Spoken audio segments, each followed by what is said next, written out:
Welcome to Rana's Radar, everybody. Now, if you're enjoying the videos, then do me a favor and hit that subscribe button.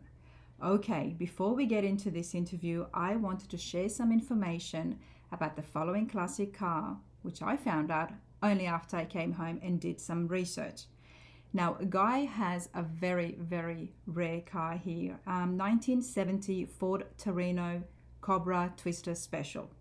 Ford only ever made 90 of the Twister Specials, which can be identified by their Cobra decals, which we can see here, as well as the Twister decals on the other side of the rear fenders. Furthermore, of the 90 produced, only 30 were manual. And as we can see here, Guy's Twister Special is that much more rare because his is the manual version, which we can see from the Hurst T handle shifter.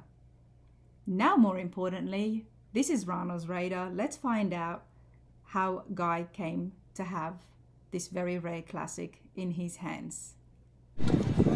All right, everybody, I saw this beauty while I was doing another interview as it rolled in the background, and I thought to myself, wow, that's a pretty cool Charger, you know, maybe 70 or so, but that's not a Charger at all. Let's find out exactly what it is from Guy. Guy, how's it going? Good, how are you doing? I'm good. Come over here, mate. This is absolutely beautiful. The whole front end is, as a Mopar girl, I do love it. But it's not a Charger. No, it isn't. What have you got? So this is a 1970 Ford Torino Cobra Twister Special. So in 1970, Ford had refreshed the Torino from the NASCAR days to make this a little more sleek and a little more better to cut the wind, so that it could run at the big NASCAR tracks like we are here at Daytona Speedway today. That redesign gave Ford a lot of privilege there to use for that NASCAR look. So this car, as a Twister Special, is a 429 Cobra Jet, 4-speed. It's one of 30 ever made. One of 30 ever made? One of 30. You've got a very rare car. I do. It's even more rare than that because it was my dad's car. That's my next question. So tell us the story behind this Cobra. It was your dad's, and when did you acquire the car? So, well, my family had the car back in the day. Did he get it brand new? So it wasn't his brand new. It was raced. He and a man named Vince raced the car back in the 70s and 80s. They raced the car at AHRA, and if you look on the rear window, quarter windows here, you can still see the original stickers. They're over 50 years old. I'm surprised it's in that good a shape. The one on the other side of the car is quite weathered. Wow. But they raced it in factory stock and super stock. They put it in a class against all comers, and it was a bracket style racing where you had to go as fast as you possibly could from the moment the light dropped. They raced it to several event championships, and the car won many awards. And as a matter of fact, when I was little, I remember a trophy that was about a foot taller than me that my dad had. So it was just amazing to think about what this car did back in the day. It was extremely fast. But that's a lot of memories right there. And your dad enjoyed this. Absolutely. When did he pass it on to you? Or? He didn't. My father died in 1986, and we had the car in a barn. As a matter of fact, the day that my dad died, my mom and her dad, my grandfather, rode in an old Ford in a flatbed trailer to go pick it up and put it in a barn, and it sat there for 2 years. And I remember after my dad passed, that was one of my favorite things to do, was to go at that barn and just look at the car and look at the parts and just kind of... And you were very young at this stage. I was only 8 years old. Wow. So my brother who was 6, my other brother who was 1, we would, talk about this every year, all the time. Talk about what happened to Dad's car, where did it go, what happened. Well, my mom had it for 2 years and she sold it. As a single mother with 3 small children, you'd probably expect that she needed to put bread on the table. So she sold it, and it disappeared. It went to Nebraska, it went to Oklahoma, it went to Indiana as far as I know. It may have stopped in Illinois. It went to New York, upstate New York, and then it went finally to Reno, Nevada, which is in fact where we found it back 30 years later. 30 years later. Okay, wow. I'm so happy for you. Oh, it's amazing. I'm so happy for you, Guy. Your dad's car, and growing up, you've always been around it, but to find it back after 30 years, were you just doing searches online? Yeah, I mean, well, so in the early days, there was no online, right? And so the 90s, we were just looking in the backs of newspapers and magazines and so on and so forth. And I mean, it was hopeless. We didn't have the VIN number. We didn't have any pictures. My mom Okay, so every car story has a lot of different sides, but since this was a race car and it was something that took my dad away from the family. Oh, is that what happened? My mom did not like the car at all. Of course. Of course she didn't. So she had us throw out a lot of the things that were associated with the car, a lot of the paperwork, the pictures, a lot of the memories, all those things gone. So everything that didn't go with the car got thrown out, except for the top of the trophy. Remember that trophy that says very tall? Yeah. We saved just the very top of it, and that's it. And we still have that in a box somewhere. Wow. But so there's no way to really track it down. We didn't have the VIN number or anything. So what did you do? Okay, I know, it's crazy, right? How in the heck did you find a car back without a VIN number? So we kept looking for it, and you know, as time went on, the internet showed up, and then finally pictures on the internet and videos on the internet and all these things.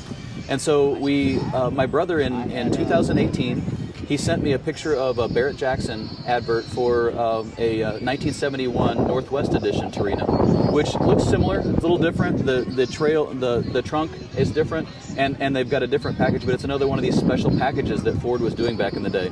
And I said to no, Pete, that's not the right car. It's close, but it's not right. And so it got my juices flowing again. It came back to task. I was like, okay, I got to find my dad's car. So it was about 10 o'clock at night. And I mean, the next thing I know, it's 2:30 in the morning, 4.5 hours, just gone. You know, you go down the rabbit hole and you just see things. Yep. So I saw this website, and it said, you know, Twister Special manual was raced for a time. Then the owner died in a car crash after the car was taken down to restore. And I was like, well, wait a minute, there's only a handful of these cars out there. Yes. That could be Dad's car. And I mean, the hair on the back of my neck just stood straight up. I was so in shock. I just immediately I kind of shut down mentally a little bit. I sent it to Pete, and he saw that the owner's name was on the little bottom of the article, and I didn't catch it. He looked him up on social media, and the guy responds back in, I mean, a very short period of time. I don't know how long it took him. I wasn't there Pete was states away. Anyway, the guy responds back, yeah, I have a Twister Special. And so we started rapid fire texting back and forth, and you know, yeah, it's a Twister Special, yeah, you know, came from Missouri, so on and so forth. Well, we think it might be our dad's car, which, you know, and his first text back, would you guess, do you have any proof? So I immediately text back Mom, hey Mom, I know you didn't like the car, and I know we moved around so many times, but do we have any pictures or anything? Is there anything in the books that shows that we had the car, or, you know, me standing by it, and anything? And she goes, no honey, I threw that stuff away so long ago, it just wasn't mission critical for us. So I was like, well shoot. So I sent back the text to the owner, and I said, no, we don't have anything. And Pete and Paul were kind of all dejected because there's no way to tie it together. Of course. So he goes, you know, there was some records with the car. They're in storage, but I got nothing to do this afternoon. Let me just go out there and check. So I don't know where he went. He went to wherever his storage is. 5 hours later, I get this text. He says, I hope you're sitting down. On that text was a picture. In the picture, it said my mom's name on the title from 1988. He had the proof that the car was ours. Wow. Okay, I've got goosebumps, everybody. It's unbelievable. Here, I'll show you. I'll be right back. Wow. I just want to share this with everybody. This is Guy with his brothers and his dad. And how many months after this did he pass away? Just about a month. A month. Very young. And like I said, Guy, I'm so happy that you're able to find his car and keep his memories alive. And after all your work and effort, it just really paid off. Absolutely. I love stories like this. Sometimes when something is meant to be and it's to come back to the rightful owner, that's exactly what's happened here in Guy's case. Okay, talk to me. So I did a little write-up because so many people asked so many questions about this, but this is a picture of us in 2018. We found the car back. You can see the trunk is up. There's no hood on it. There's no engine transmission. That's you with your brothers? Yes, I'm here. That's my little brother Peter and my brother Paul. This is when we first got back, and this is the last picture that was ever taken with our dad with us together. So the day after my dad died, my grandfather took his old farm truck and a flatbed trailer and took the car off to go pick it up. But I wanted to show you something in the story. Here's the car, how it looked in period racing, and this is actually how I remember it. I know it's a grainy old black and white newspaper picture. Now I can see. But you can see there's no striping on the car. There's no indication that it is what it is. It has different wheels and tires, and if you look really closely, you'll see a Wyand 4 high-rise intake on it. This is how the car ran when it ran its fastest. This car has run 11 seconds and almost 130 miles an hour in the quarter. I mean, it's smoking fast. They were quick, they were fast, and they won a lot of races. Here's the car from Barrett Jackson that got the whole thing started again. Northwest Edition Torino. So the Torino, how different is the Torino to the Twister Special Cobra here? Well, so there's several things here. You know, when I announced the car's name, you're like, okay, are you ever going to stop? There's so many pieces to this.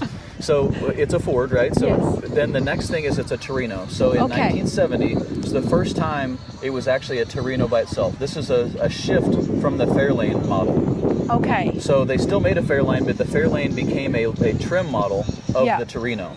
So the Torino came in many models. So you had the Falcon, which was a Torino. Yep. You had the Fairlane 500, which was a Torino. You had the Cobra, which is this model. Then you had the GT, which is the Grand Touring Package, which added more. And then you had the Brougham, which was the top of the line model with all the electronics and was the heaviest, usually with air conditioning. Okay, that's where it all fits in. So this is kind of a mid-trim level. So the idea for this car and the idea for this package from Ford was we're going to give you all the performance and nothing else. So if you look, it's got a bench seat in there. If you look, there's nothing in there that doesn't need to be in there.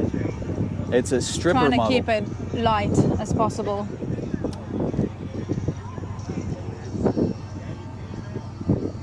Wow. You know, this is in really good condition, Guy. Now, who has restored it and how many times? Yeah, so you got to bear in mind that my mom sold this car in 1988. So I do have owner's records that show who owned it, but I don't have everything that showed exactly what they did and didn't do. Mm-hmm. But to my knowledge, this car had a partial repaint. Okay. In somewhere in the 90s. I think mid-90s it had a repaint. And this is the paint as it sits from that time. So the paint's almost 30 years old now. Well, they did a great job, whoever did. It's a single stage lacquer paint job and they did very well. Yes, the car looks like it's in really good shape. I wanted to show you the picture of the title with my mom's name on it. Here's the text string that you can see.